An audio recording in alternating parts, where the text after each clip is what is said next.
మన అనంతమైన మేధస్సు మరియు సృజనాత్మక సంభావ్యతని మనం ఆవిష్కరించుకుందాం రండి. మీ ఉపచేతన మనస్సు యొక్క శక్తిని తెలుసుకుందాం. 7వ అధ్యాయం. మీ ఉపచేతన మనస్సు యొక్క ధోరణి జీవితం వైపు. మీ మానసిక స్వస్థతలను అన్లాక్ చేయడానికి అత్యంత శక్తివంతమైన మేలుకువలు. మీ ఉపచేతన మనస్సు మీ శరీరాన్ని నిర్మించేది మరియు రోజులో 24 గంటలు ఉద్యోగంలో ఉంటుంది. మీరు ప్రతికూల ఆలోచనతో దాని జీవితాన్ని ఇచ్చే విధానాలలో జోక్యం చేసుకుంటారు. నిద్రకు ముందు ఏదైనా సమస్యకు సమాధానాన్ని రూపొందించే పనితో మీ ఉపచేతన మనస్సును ఛార్జ్ చేయండి మరియు అది మీకు సమాధానం ఇస్తుంది. మీ ఉపచేతన మనస్సులోని ఆలోచనలను గమనించండి. నిజమని అంగీకరించబడిన ప్రతి ఆలోచన మీ మెదడు ద్వారా మీ సోలార్ ప్లెక్సస్కు, మీ ఉదర మెదడుకు పంపబడుతుంది మరియు మీ ప్రపంచంలోకి వాస్తవంగా తీసుకురాబడుతుంది.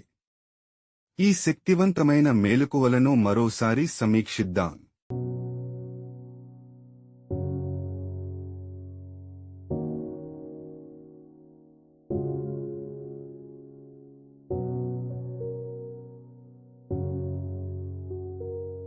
మీ ఉపచేతన మనస్సుకి కొత్త బ్లూప్రింట్ ఇవ్వడం ద్వారా మీరే రీమేక్ చేసుకోవచ్చని తెలుసుకోండి. మీ ఉపచేతన మనస్సు యొక్క ప్రవృత్తి ఎల్లప్పుడూ జీవనాధారంగా ఉంటుంది. మీ పని మీ చేతన మనస్సు యొక్క స్పృహతో ఉంటుంది. సరైన ఆధారాలతో మీ ఆత్మవిశ్వాసానికి ఫీడ్ చేయండి. ఇది నిజం. మీ ఉపచేతన మనస్సు ఎల్లప్పుడూ మీ అలవాటైన మానసిక విధానాలకు అనుగుణంగా పునరుత్పత్తి చేస్తుంది. గుర్తుంచుకోండి, మీరు ప్రతి 11 నెలలకోసారి కొత్త శరీరాన్ని నిర్మిస్తారని ఇది వైద్యపరంగా రుజువైంది. మీ ఆలోచనలను మార్చడం ద్వారా మరియు కొత్త ఆలోచనలను అనుసరించడం ద్వారా మీ శరీరాన్ని మార్చుకోండి.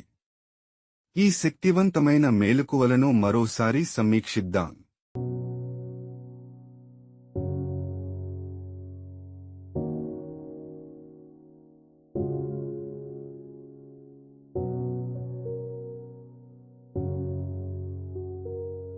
ఆరోగ్యంగా ఉండటం సాధారణం, కానీ అనారోగ్యంతో ఉండటం చాలా అసాధారణమైనది. శాంతి మరియు సామరస్యం యొక్క సహజమైన సూత్రం లోపల ఉంది. అసూయ, భయం, వ్యాకులత చెందుట మరియు ఆందోళన యొక్క ఆలోచనలు మీ నరాలు మరియు గ్రంథులను కూల్చివేసి నాశనం చేస్తాయి మరియు అన్ని రకాల మానసిక మరియు శారీరక వ్యాధులకు దారితీస్తాయి. మీరు చేతన మనస్సు యొక్క స్పృహతో ధృవీకరిస్తున్నది మరియు నిజమని భావించేది మీ మనస్సు, శరీరం మరియు వ్యవహారాలలో వ్యక్తమవుతుంది. మంచిని ధృవీకరించండి మరియు జీవించే ఆనందంలోకి ప్రవేశించండి. ఈ శక్తివంతమైన మేలుకువలను మరోసారి సమీక్షిద్దాం.